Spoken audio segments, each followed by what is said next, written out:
From Washington, this is VOA News.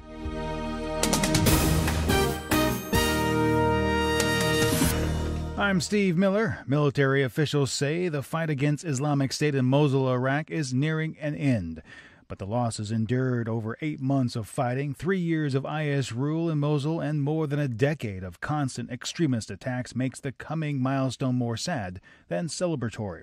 VOA's Heather Murdock. Any feeling of celebration on the front lines here is subdued as the gravity of the countless lives lost, lives ruined, and communities ripped apart forever is overwhelming. Militants continue hiding out in Iraqi-controlled territory, poised to strike again as IS still holds large portions of Iraq. Chinese President Xi Jinping has sworn in Hong Kong's new leader Carrie Lam on the 20th anniversary of the city's handover from British to Chinese rule. In his speech, Xi said any attempt to endanger China's sovereignty and security or challenging the power of the central government and the authority of the basic law of the Hong Kong Special Administrative Region was irrepressible. U.S. President Donald Trump continued his Twitter storm Saturday evening, railing against critics and the media, saying, quote, "The fake and fraudulent news media is working hard to convince Republicans and others I should not use social media. But remember, I won the 2016 election with interviews, speeches, and social media.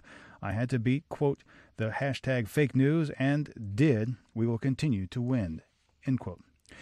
Trump drew broad condemnation for his tweets on Thursday, calling Morning Joe co-host Mika Brzezinski crazy and saying she was bleeding badly from a facelift. The comment was decried by both Democrats and Republicans. This is VOA News. How to respond to North Korea's development of weapons of mass destruction was the top agenda item when President Donald Trump hosted his South Korean counterpart. VOA White House Bureau Chief Correspondent Steve Herman has the story. President Donald Trump spoke of the threat from what he called the reckless and brutal regime in North Korea, adding its nuclear weapons and ballistic missile programs require a determined response. The era of strategic patience with the North Korean regime has failed. Many years and it's failed. And frankly, that patience is over. President Moon, who just took office in May, is holding open the door to talks with the North, while supporting continued sanctions on Pyongyang. The North Korean nuclear issue must be resolved without fail. North Korea should by no means underestimate the firm commitment of Korea and the U.S. in this regard. Steve Herman, VOA News, at the White House. Ukraine accused Russian security services Saturday of planning and launching a massive cyber attack that locked up computers across the world.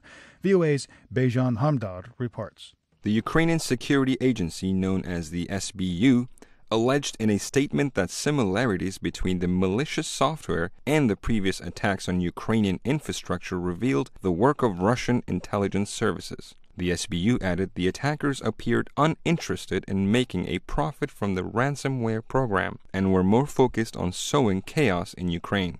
There was no immediate official response from the Russian government, but Russian lawmaker Igor Morozov told the RIA Novosti news agency that Ukrainian charges were fiction and that the attacks were likely the work of the United States. Two cybersecurity outfits have publicly tied the malware to hacking groups that many experts believe are linked to Russian intelligence operations.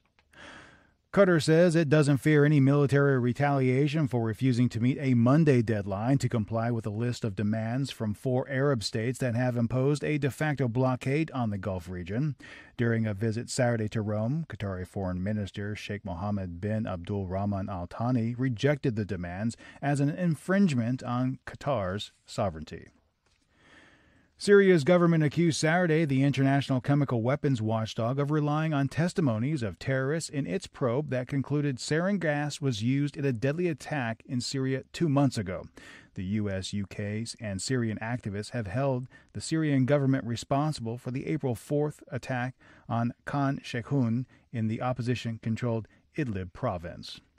From Washington, D.C., I'm Steve Miller. That's the latest world news from VOA.